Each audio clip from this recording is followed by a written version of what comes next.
Have you ever witnessed a mother slap her own daughter at a family wedding in front of 100 guests?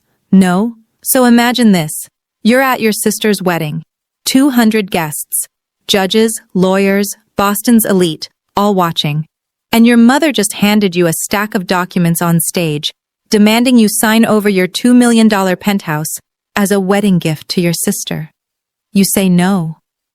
And her palm connects with your face so hard your earring flies across the marble floor. That was my reality.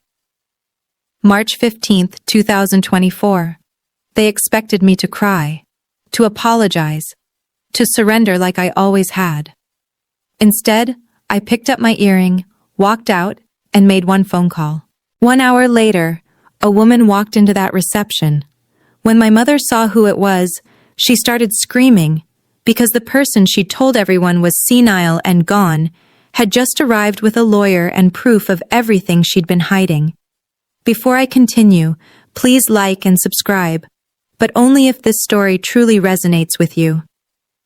Now let me take you back 3 years to where this all began. The call came on a Tuesday evening in March 2021. I was sitting in my studio apartment in Somerville, eating leftover pad thai and reviewing blueprints for a client's kitchen renovation, when my grandmother's name lit up my phone screen. "Paige, sweetheart," Eleanor Harrison said, her voice steady as it had always been. "I need to tell you something, and I need you to listen carefully." My grandmother had been a professor at Harvard Law School for 31 years before retiring. She didn't waste words. So when she told me she was updating her will and leaving me the penthouse at 150 Seaport Boulevard, the one she'd purchased in 2015 for $1.8 million, now valued at over $2 million, I set down my chopsticks and listened. "Why me?" I asked. Not because I didn't want it, because I genuinely didn't understand. "Because you're the only one who visits," she said simply. "Every Sunday for 10 years, Paige, while your mother sends Christmas cards and your sister sends nothing at all. You bring me tulips because you remember they're my favorite. You sit with me when I have nothing interesting to say." I felt tears prick my eyes.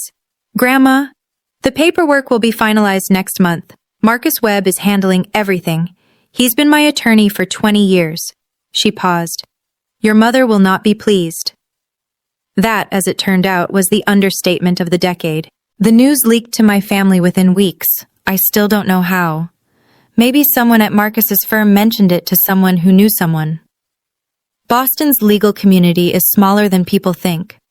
All I know is that by April 2021, my mother had organized what she called a family discussion at her $4 million home in Beacon Hill. I remember walking into that living room and seeing the way they were all seated. My father Richard in his leather armchair, my mother Victoria on the settee, my sister Madison perched on the arm of the couch like she was posing for a photograph. They'd arranged themselves like a tribunal. "Paige." My mother's voice was honey over broken glass.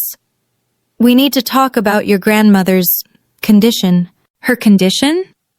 I sat down on the only empty seat, a straight-back chair that faced all three of them. "She seems fine to me." "She's clearly not thinking straight." Victoria crossed her legs, her Cartier bracelet catching the light. "Leaving a $2 million property to one grandchild? Excluding everyone else? That's not the behavior of a rational woman."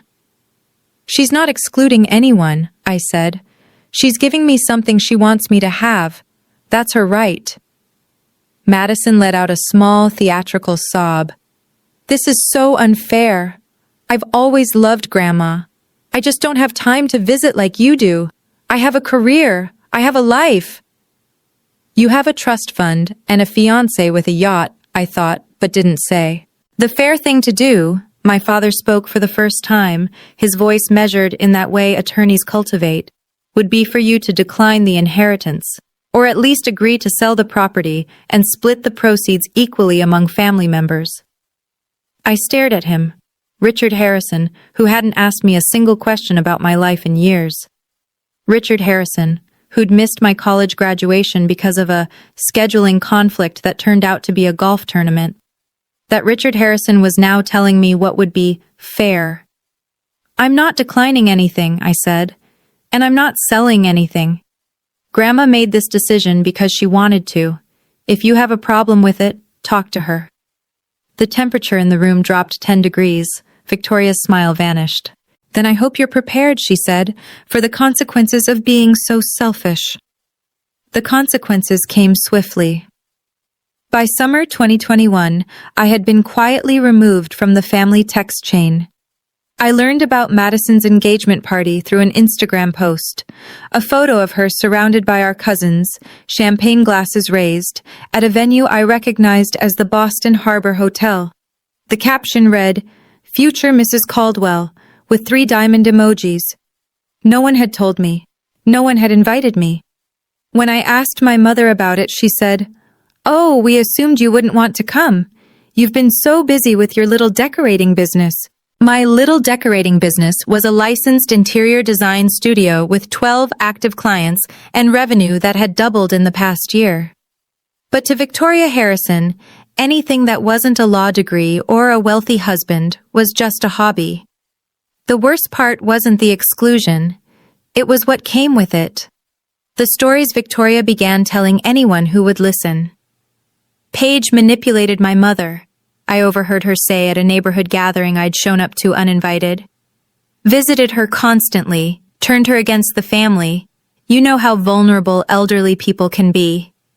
She painted me as a predator, a schemer, the ungrateful daughter who'd exploited a confused old woman for profit. And through all of it, I never once corrected her publicly. I never made a scene. I thought if I stayed quiet, if I just kept my head down, eventually the storm would pass. I didn't understand yet that silence was exactly what she was counting on.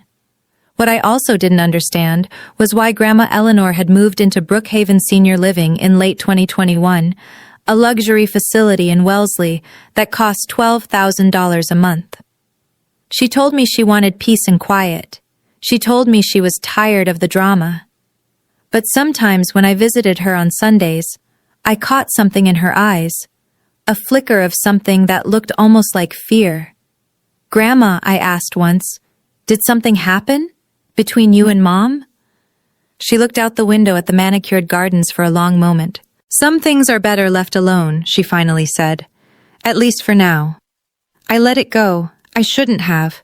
3 years would pass before I understood what she was hiding, and why she'd chosen to hide it. December 2023. 3 months before the wedding that would change everything.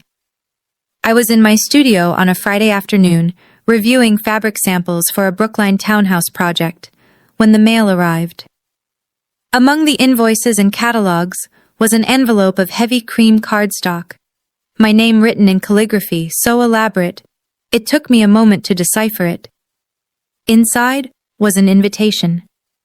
Madison's wedding, March 15th, 2024. The Fairmont Copley Plaza. Black tie. For a full minute, I just stared at it. After 2 years of being treated like a ghost, no holidays, no birthdays, no casual texts, they were inviting me to the wedding?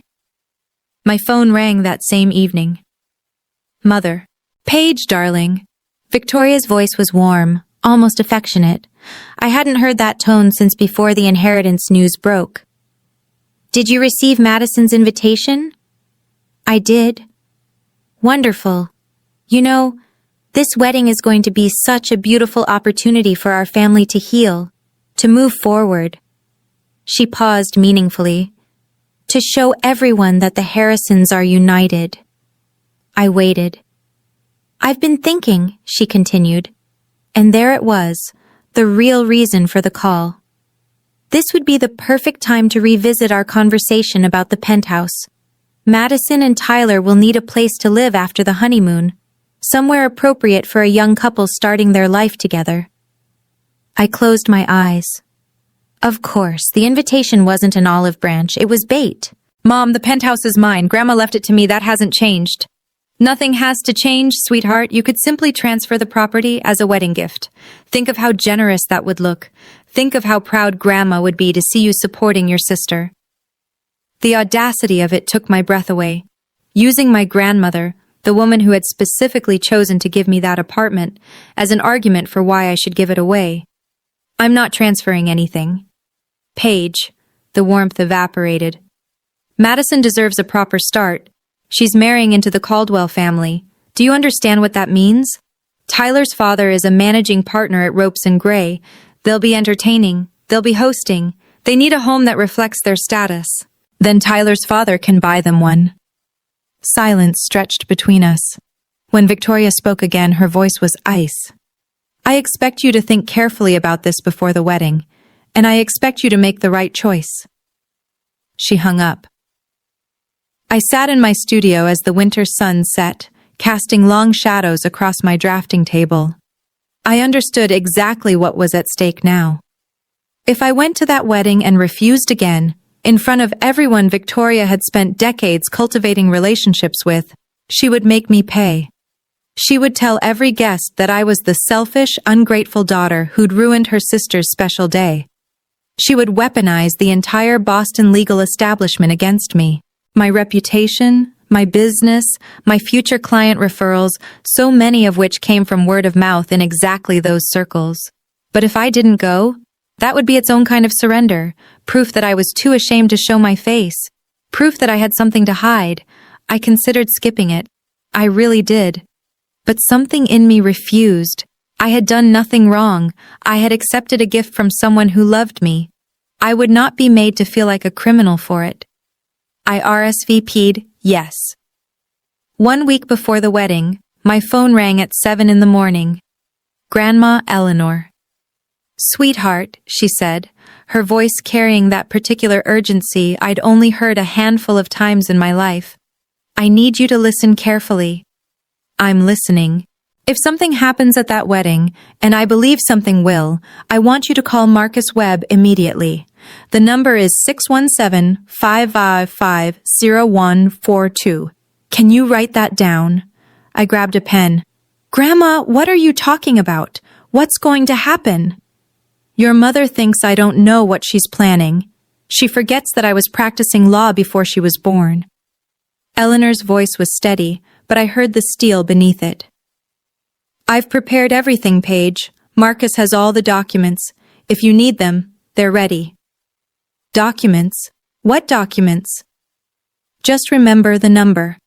And remember, she paused, that I love you. Whatever happens, I love you.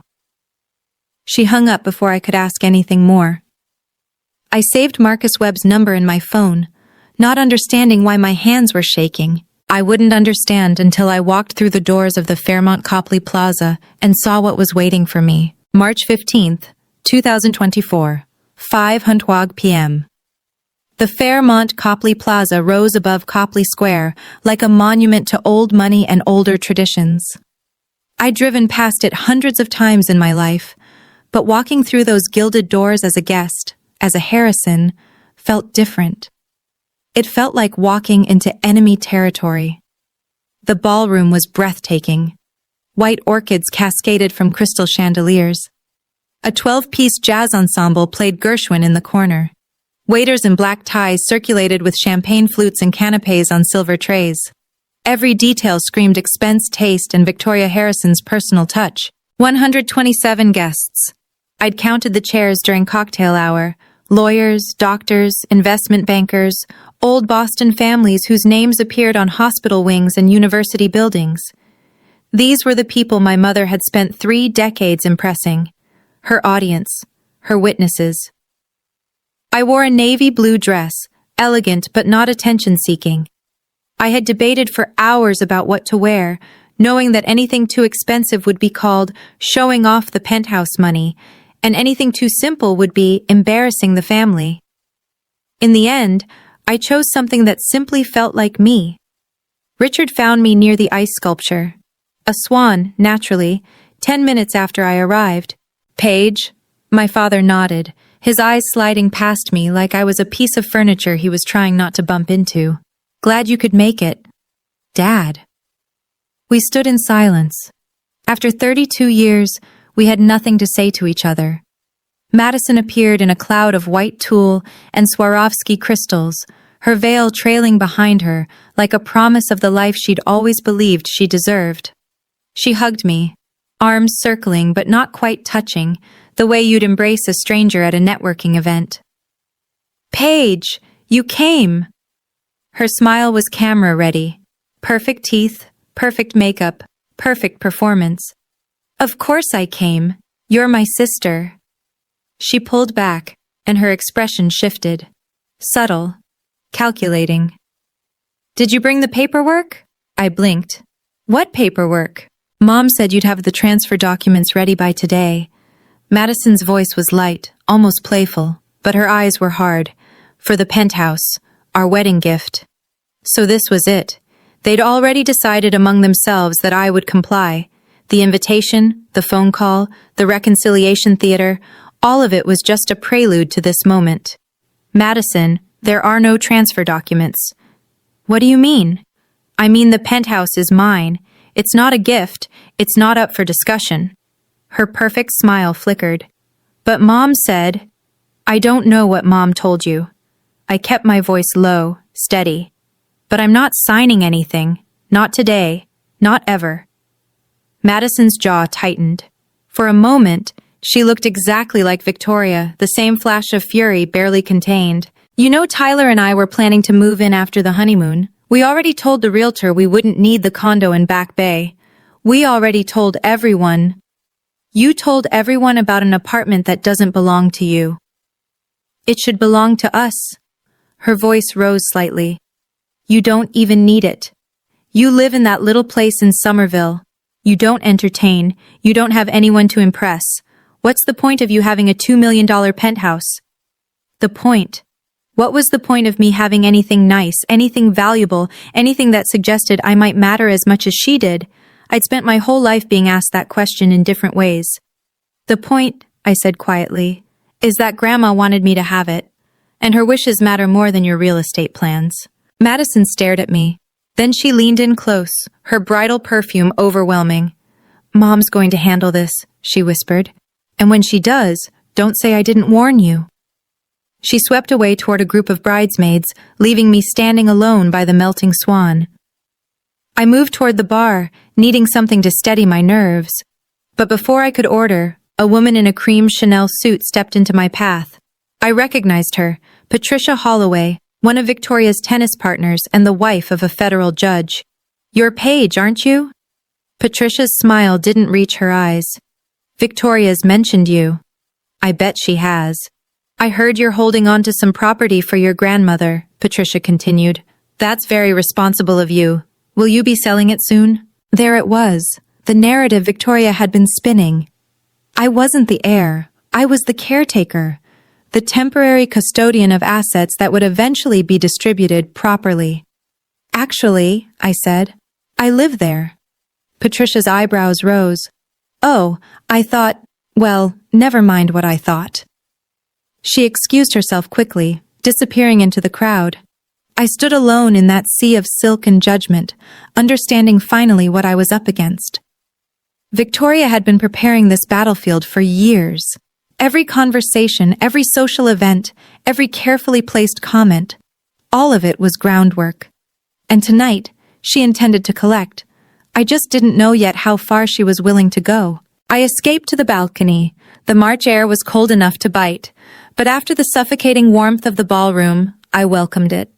I leaned against the stone railing, looking out over Copley Square, trying to slow my racing heartbeat. That's when my phone buzzed. Grandma Eleanor. I answered immediately. Hello? My dear girl. Her voice was calm, almost too calm. Tell me what's happening. I glanced through the glass doors at the glittering crowd inside. How do you know something's happening? Because I know my daughter. A pause. Victoria has been planning something for weeks. She's been making phone calls, gathering people, building her case. She thinks I don't know because I'm locked away in my nursing home. The disdain in Eleanor's voice was palpable. She forgets that I have friends who actually like me. I almost laughed. Almost. What is she planning? I don't know exactly, but I know it will happen tonight while she has her audience. That's how Victoria operates. She needs witnesses. She needs people to validate her. Eleanor's voice softened. Paige, do you remember the number I gave you? Marcus Webb's number? I have it saved. If anything happens, anything at all, call him immediately. He's expecting your call. He has everything ready. I pressed my back against the cold stone. Grandma, what is everything? What are you not telling me? Silence stretched across the line. 6 months ago, Eleanor finally said, your friend Daniel came to visit me. Daniel Reeves. We'd been friends since freshman year at BU. He was a reporter now, working the investigative desk at the Boston Globe. He'd mentioned a few months back that he was looking into some irregular real estate transactions in the area, but I hadn't connected it to anything specific. He came to visit you? Why? Because he found something strange, a property sale in 2020, a house in Cape Cod that belonged to me, a house I never sold. My breath caught. What do you mean you never sold it? I mean exactly that. Your mother sold it. For $875,000.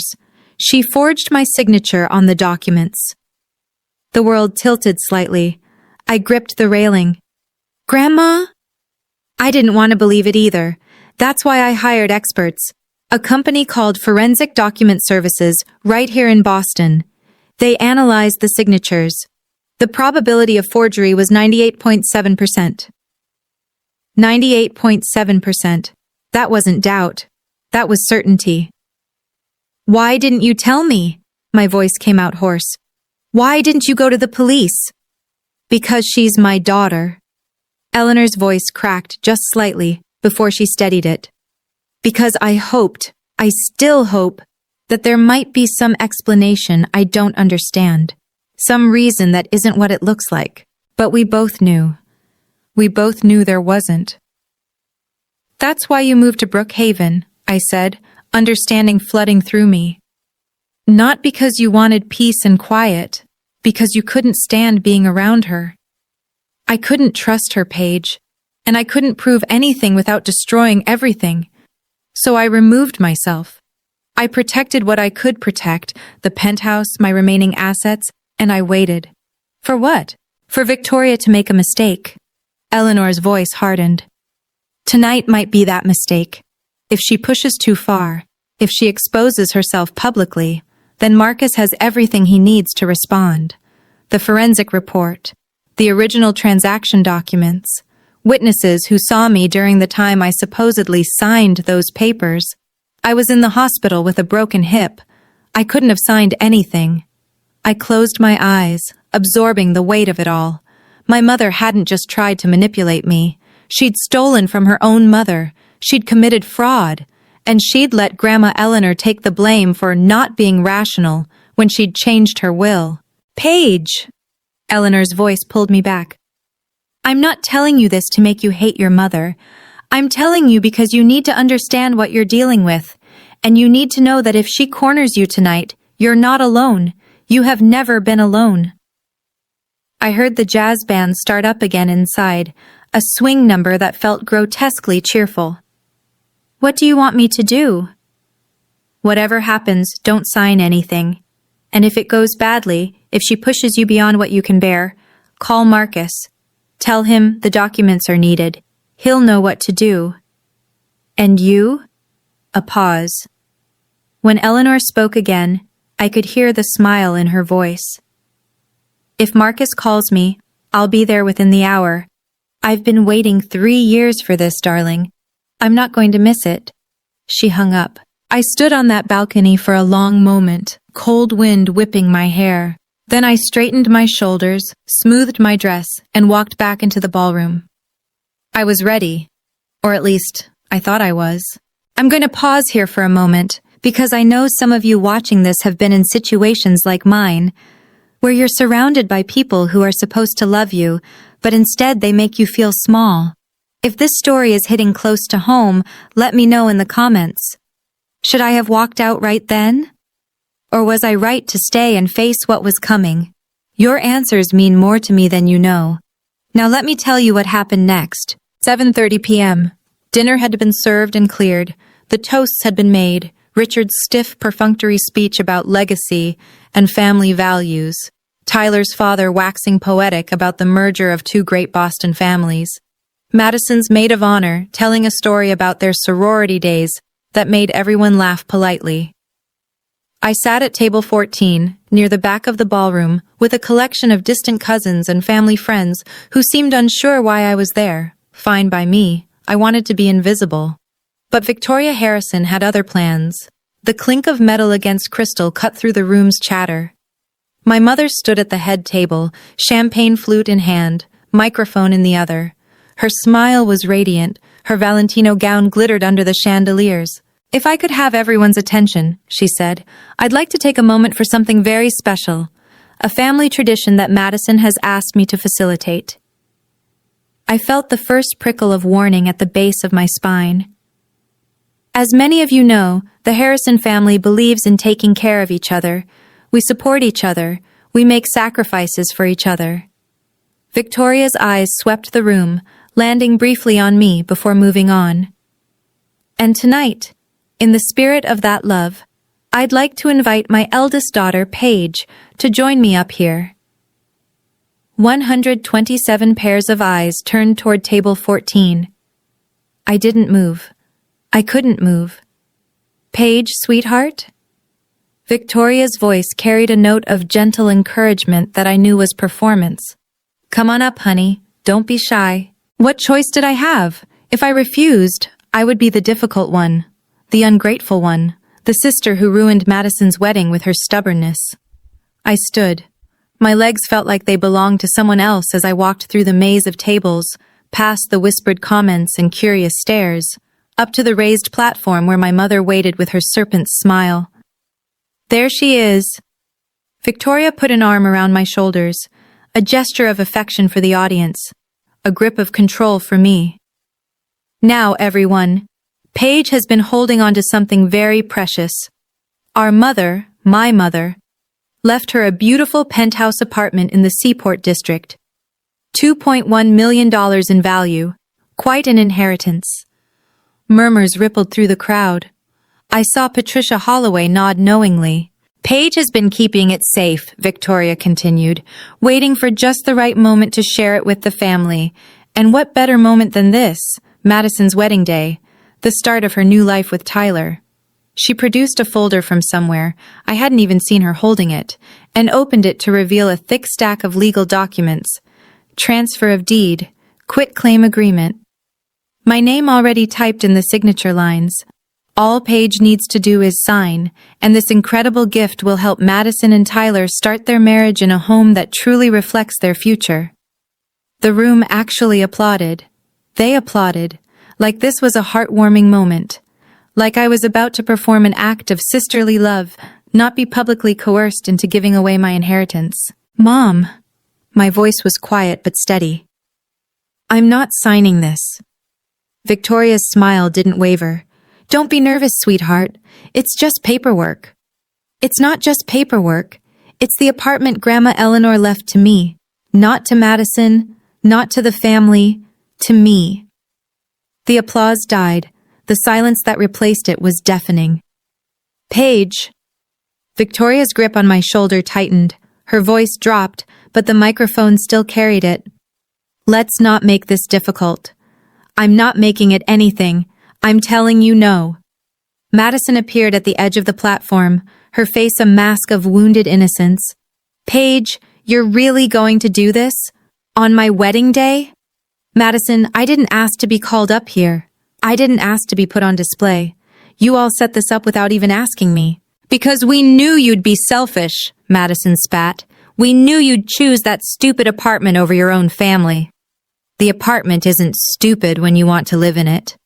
Tyler's father coughed uncomfortably. A waiter near the kitchen doors looked frozen in place, tray suspended in air. This was not the elegant evening anyone had envisioned. Victoria's composure finally cracked. Her face reddened. Her voice rose. "You ungrateful child!" The microphone amplified every syllable.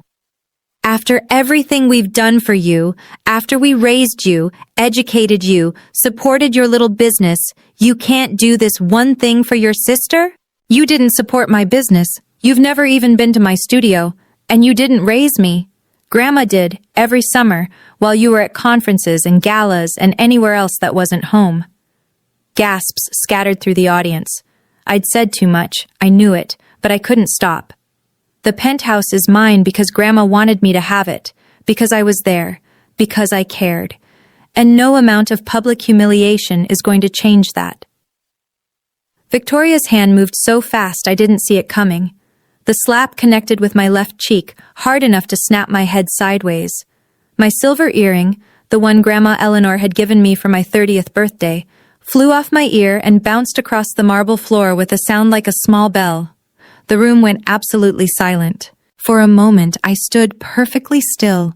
My cheek burned, my vision blurred. I could feel every eye in that ballroom boring into me, waiting to see what I would do. What I did was breathe.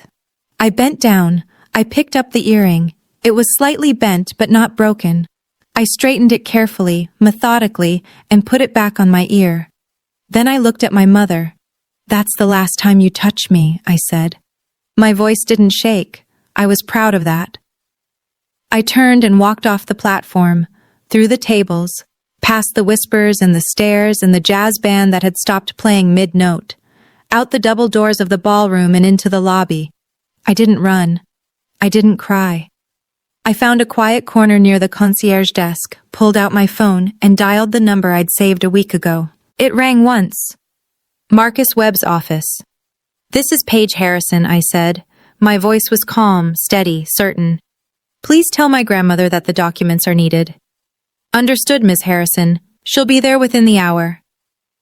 I hung up, and then I sat down on a velvet bench, touched my stinging cheek, and waited. 1 hour. That's all I needed. 1 hour until everything changed. 8:45 p.m. I was still on that velvet bench when the main doors of the Fairmont Copley Plaza opened and my grandmother walked in. Eleanor Harrison was 78 years old. She moved with a cane now, her gait slower than I remembered from my childhood. But everything else about her radiated the same formidable presence that had made her one of the most respected professors at Harvard Law for 3 decades. She wore a gray cashmere coat over a simple black dress. Her silver hair was pinned back elegantly, and beside her walked Marcus Webb, mid-40s, wire-rimmed glasses, charcoal suit, carrying a leather briefcase that looked like it contained the weight of the world. "Grandma." I stood up, and for a moment my composure cracked. "You came." She crossed the lobby and took my face in her hands, examining my cheek with eyes that missed nothing. "She hit you." "Yes." Eleanor's jaw tightened. Then she kissed my forehead, gently, the way she had when I was a child and had fallen off my bicycle. "Then let's finish this," she said. We walked into the ballroom together. The wedding was in chaos, clusters of guests huddled in conversation, their champagne forgotten. Madison was crying, actually crying this time, while Tyler and his parents hovered nearby, looking mortified. Victoria stood near the head table, gesturing emphatically to Richard, who seemed to be trying to calm her down. No one noticed us at first. Then someone gasped. Then someone else. And then Victoria turned and saw her mother walking toward her across the marble floor. "Mom?" The word came out strangled. Victoria's face went white. "What are you? How are you?" "I'm here for my granddaughter's wedding," Eleanor said. Her voice carried across the suddenly silent room. "I wasn't invited, of course, but I decided to come anyway. I hope Madison doesn't mind." Madison, mascara streaming down her cheeks, could only stare. "What is this?" Victoria's voice rose. "What are you doing here?" "I'm doing what I should have done 3 years ago." Eleanor stopped about 10 feet from her daughter, close enough for everyone to hear. "I'm telling the truth." She turned to face the assembled guests. 127 people, many of them lawyers and judges and professionals, who understood exactly what was about to happen. "My name is Eleanor Harrison. I was a professor of law at Harvard for 31 years. I am of sound mind, and I am here to confirm that the penthouse at 150 Seaport Boulevard, the property my daughter has been publicly demanding my granddaughter surrender, was left to Paige Harrison in my will, dated June 14th, 2019. That will is legal, valid, and enforceable. There are no other claims to that property. Marcus Webb opened his briefcase and withdrew a document. This is a certified copy of Mrs. Harrison's will, notarized and filed with the Suffolk County Probate Court. I've been her attorney for 23 years and can attest to its authenticity. Victoria's face contorted. This is absurd. Mother, you're confused. You don't understand what you're saying. I understand perfectly. Eleanor's voice was ice. What you don't understand is that I've been watching you. For 3 years I've been watching. She nodded to Marcus, who withdrew a second set of documents. These are transaction records for a property in Cape Cod, a property that was deeded in my name until September 12th, 2020, when it was sold for $875,000. The room went completely silent. I could hear the ice melting in abandoned champagne buckets. I did not sell that property, Eleanor continued. I could not have sold that property. I was in Massachusetts General Hospital for 6 weeks that fall, recovering from a broken hip. I signed nothing. I authorized nothing. Victoria's mouth opened and closed. No sound came out. Marcus produced a third document. This is a forensic analysis report from Forensic Document Services, a certified firm specializing in handwriting analysis. They examined the signature on the Cape Cod sale documents against authentic samples of Mrs. Harrison's handwriting. He turned to the room, his voice carrying the weight of courtroom authority. Their conclusion? The signature is inconsistent with Mrs. Harrison's authentic hand. Probability of forgery, 98.7%. Murmurs erupted through the ballroom. I saw Tyler's father, the managing partner at Ropes and Gray, exchange a significant look with another attorney near the bar. You're lying, Victoria's voice cracked. This is all fabricated. You're senile, Mother. You don't know what you're talking about. I'm sharp enough to hire experts, Eleanor replied. I'm sharp enough to preserve evidence, and I'm sharp enough to have forwarded this entire file to the Suffolk County District Attorney's office last week. The color drained completely from Victoria's face. You didn't? Forgery and fraud, Victoria. Up to 5 years in prison under Massachusetts law. Eleanor's voice was almost gentle now, the same tone she'd once used to explain complex legal concepts to first-year students. I didn't want to believe my own daughter could do this. I gave you 3 years to confess, to make it right. But instead, you spent those years slandering my granddaughter, calling her a manipulator, calling me senile, trying to steal her inheritance the same way you stole my property. Victoria spun to face Richard. Richard, say something. Stop this.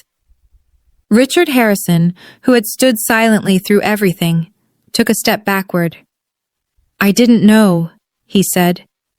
His voice was flat, empty. I didn't know about the Cape Cod house. You signed the transfer, Victoria shrieked. You were there. I signed what you told me to sign. I didn't know it was forged. The room watched in horrified fascination as 35 years of marriage disintegrated in real time. Madison finally spoke, her voice small and broken. Mom, what is Grandma talking about? Victoria didn't answer. She couldn't answer. She stood in the center of her own carefully constructed stage, her perfect wedding, her perfect audience, and everything was falling apart. Eleanor turned to me. Her eyes were tired, sad, but resolute. Paige, I'm sorry you had to find out this way. I'm sorry I waited so long. It's okay, Grandma. I took her hand. I understand. She squeezed my fingers. Then she looked at Victoria one last time. You lost me the day I discovered what you'd done. Tonight, everyone else just got to see the truth. She paused. I hope someday you find it in yourself to take responsibility, but I won't hold my breath. She turned toward the exit. I walked beside her. Behind us, I heard Victoria start screaming. Incoherent denials, accusations, demands that someone do something. I heard Tyler's parents say something sharp and final to Madison. I heard the murmur of the crowd crescendo into a roar of gossip and speculation. But I didn't look back. Not once. I need to pause here for a second. When I walked out of that ballroom with my grandmother, I wasn't thinking about revenge. I wasn't thinking about winning. I was just thinking about how much time we'd lost, and how grateful I was that we still had some left.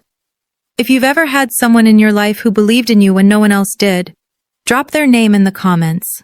They deserve to be celebrated. And if you want to hear how this all played out, make sure you're subscribed. Back to the story. We made it to the lobby before Tyler caught up with us. I heard his footsteps first, the quick, sharp click of expensive dress shoes on marble. I turned, expecting anger, maybe threats. What I saw instead was calculation. Mrs. Harrison, Tyler Caldwell addressed my grandmother directly, not even glancing at me. I think we should talk about this privately. There may be some misunderstandings that can be cleared up. Eleanor regarded him with the same expression she probably used on particularly dim-witted law students. There are no misunderstandings, Mr. Caldwell. But surely the whole Cape Cod situation, families have disputes. Paperwork gets complicated. If we could just sit down with the lawyers. The paperwork was forged. My daughter committed fraud. Those aren't disputes, they're crimes. Tyler shifted his weight, and I watched his mask slip. Underneath the polished veneer, I glimpsed something desperate. The Penthouse, then. Madison mentioned that you might be reconsidering your will. Given the circumstances, the wedding, the new family, perhaps there's a way to— Mr. Caldwell. Eleanor's voice cut like surgical steel. I'm not reconsidering anything. The Penthouse belongs to Paige. It will continue to belong to Paige.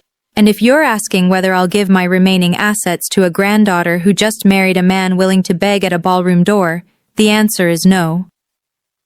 Tyler's face reddened. For a moment, I thought he might say something ugly. Instead, Eleanor smiled. That particular smile that made courtroom attorneys nervous. You married the wrong Harrison, young man. And frankly, given what I've seen of your character tonight, Madison is welcome to you. She turned away from him without another word. Marcus Webb stepped forward, blocking Tyler's path. I'd advise you to return to your wedding, Mr. Caldwell. Anything you say now could be relevant to ongoing investigations. Tyler Caldwell, son of a managing partner at one of Boston's most prestigious law firms, suddenly looked very young and very scared. He retreated without another word. We stepped out into the cold March night. The air smelled like impending rain, and the street lights cast golden pools on the cobblestones of Copley Square. Grandma, I said, my voice thick, I'm so sorry about the wedding, about the scene, about all of it. She patted my arm. Don't be sorry. I've been waiting 3 years to say those things. It felt wonderful. Despite everything, I laughed. It came out raw and broken, but it was real. What happens now? Marcus answered, his voice measured and professional. The district attorney's office will proceed with their investigation. Mrs. Harrison has provided substantial documentation. Whether charges are filed will depend on their review, but the evidence is compelling. And Victoria? Eleanor's face softened with something that might have been grief, or might have been relief. It was hard to tell. That's up to the courts now. I've done what I needed to do. The rest is out of my hands. I thought about my mother, still in that ballroom, surrounded by the people she'd spent her life trying to impress, watching everything she'd built crumble. Part of me felt a savage satisfaction, but a larger part just felt tired. I'm not doing this for revenge, I said, though I wasn't sure if I was telling them or myself. I'm not doing it to punish her. No, Eleanor agreed. You're doing it because some things can't be allowed to continue. Some lies can't be permitted to stand. She looked at me with those sharp, knowing eyes. There's no cruelty in telling the truth, Paige. There's only clarity. A town car pulled up to the curb, Marcus had arranged it while we were inside. "I should get your grandmother back to Brookhaven," he said. "It's been a long evening." Eleanor waved a dismissive hand. "I'm not fragile, Marcus, but yes, I am tired." She turned to me. "Come visit tomorrow. We have a great deal to talk about. And I want to hear how your design business is going. Really hear, not the polished version you give me." "I'll be there." She hugged me. A real hug this time, not the performative embrace Victoria had given me on that stage. I held on longer than I probably should have. "I love you, my sweet girl," she murmured. "I love you too, Grandma." She climbed into the car with Marcus's assistance. I watched as it pulled away, disappearing into the Boston night. I stood alone on the sidewalk for a long time. My phone buzzed. A text from Daniel Reeves. "Just saw the Globe's legal beat guy tweet something cryptic about a prominent Boston attorney. Was that?" I typed back. "I'll explain later. Thank you for everything." Another text. This one from a number I didn't recognize. "Paige, it's Jennifer Thompson from Becker Legal. We were at the wedding. I owe you an apology. I believed things I shouldn't have. If you're ever interested in discussing design work for our new office, please call me." I stared at the screen. Jennifer Thompson. One of the women I'd seen whispering with Patricia Holloway earlier that evening. Now offering me business. I wasn't sure if I'd call her, but I saved the number. Then I put my phone away, pulled my coat tighter against the cold, and walked toward the parking garage. For the first time in 3 years, I felt like I could breathe. The fallout was swift and measured. 2 weeks after the wedding, Victoria Harrison was summoned to the Suffolk County District Attorney's Office for questioning regarding the Cape Cod property sale. The interview lasted 4 hours. When she emerged, according to what Marcus later told me, she looked 10 years older. Her attorney, a colleague from her tennis club who'd originally agreed to represent her, withdrew from the case within days, citing conflict of interest. The real reason, I suspected, was that he'd seen the evidence and wanted nothing to do with a losing battle. Or perhaps he'd heard from enough mutual friends that continuing to represent Victoria would damage his own standing in Boston's legal community. My father moved to a hotel on March 28th, the Ritz-Carlton, because even in crisis, Richard Harrison maintained appearances. He released a statement through a family friend stating that he was seeking space to process recent revelations and had no prior knowledge of any improper transactions. Whether anyone believed him was another matter. His signature was on the transfer documents alongside Victoria's. Claiming ignorance only worked if people were inclined to give you the benefit of the doubt, and after 30 years of standing silently beside his wife, Richard had used up most of his goodwill. Madison and Tyler postponed their honeymoon indefinitely. I heard from a cousin that Tyler's parents had concerns about the financial entanglement and wanted their son's legal exposure clarified before the couple traveled internationally. The dream of moving into my penthouse was, of course, dead. The social consequences unfolded more quietly, but with devastating precision. On April 3rd, Victoria received an email from Partners for Justice, the charity organization whose annual gala she'd co-chaired for 17 years. The subject line read, "Your invitation status has been updated." The body was brief and corporate. Due to circumstances requiring legal resolution, her involvement in the upcoming gala was under review pending further developments. Translation, she was disinvited. The Boston Bar Association opened an ethics inquiry after 2 attorneys who'd attended the wedding filed formal complaints.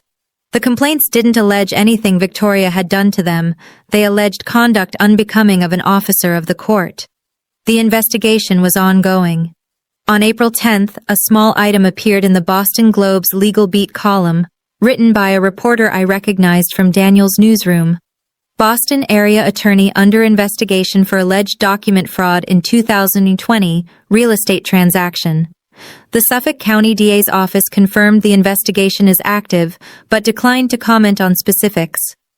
The attorney, whose name has not been released, is reportedly connected to a prominent Boston legal family. No names. But in a community as insular as Boston's legal establishment, no names were needed. Everyone knew within hours. I received 11 text messages that week from people I hadn't heard from in years. Some were apologies, some were expressions of support. A few were clearly fishing for gossip, which I ignored. The message that mattered most came from Jennifer Thompson at Becker Legal. She followed up her wedding night text with a formal email. Subject: sincere apologies and a professional inquiry page. I want to begin by apologizing properly. At the wedding, I made assumptions based on things Victoria had told me over the years. Watching what actually happened that night, watching how you handled yourself with such dignity under impossible circumstances, made me ashamed of my own credulity. I don't expect forgiveness, but I would like to offer something concrete. Our firm is renovating our conference floor, and we're looking for an interior designer who understands professionalism, discretion, and good taste. If you're interested, I'd love to discuss the project. Please let me know either way. And again, I'm sorry. Jennifer. I sat with that email for 3 days before responding. Part of me wanted to reject it, to refuse anything that came from Victoria's social circle.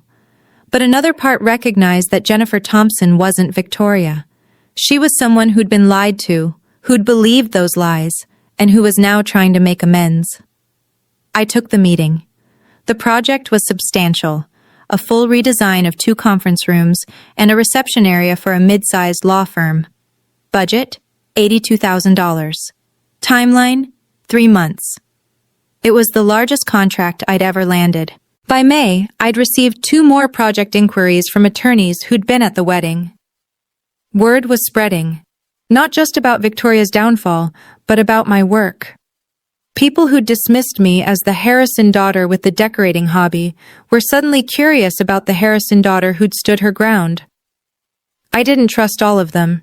I vetted every client carefully, asked pointed questions about how they'd heard about me, and turned down one project from someone who seemed a little too eager to pump me for information about Victoria's case. But slowly, carefully, I began to rebuild. Not just my business, my sense of who I was. The strangest development came in early May. I received a certified letter from a real estate attorney in Cape Cod informing me that the 2020 sale of Eleanor's property was under legal review and that the current owners had been notified of potential title defects. Marcus explained what this meant.